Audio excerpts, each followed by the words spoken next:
Hi வணக்கம், நான் உங்கள் பேசுமில்ல. இன்றைக்கி நம்ம பார்க்க போகிறது சிக்கன் குழம்பு. இதுக்கு தேவையானது சின்ன வெங்காயம் கொஞ்சம் எடுத்திருக்கேன், இஞ்சி பூண்டு 2 பெரிய தக்காளி 2 பெரிய வெங்காயம் கட் பண்ணியிருக்கேன், மிளகு சீரகம் எடுத்திருக்கேன். இப்போ நம்ம அரைக்க போகிறது மிளகு சீரகம், சின்ன வெங்காயம், இஞ்சி பூண்டு இது மட்டும் தான் நம்ம அரைச்சி எடுக்க போகிறோம்.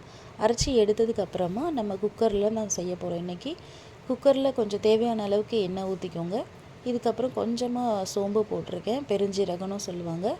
இதில் 2 பெரிய வெங்காயம் கட் பண்ணி போட்டிருக்கேன். இந்த மசாலா தான் நான் இன்றைக்கி எடுத்திருக்கேன் சிக்கன் குழம்புக்கு.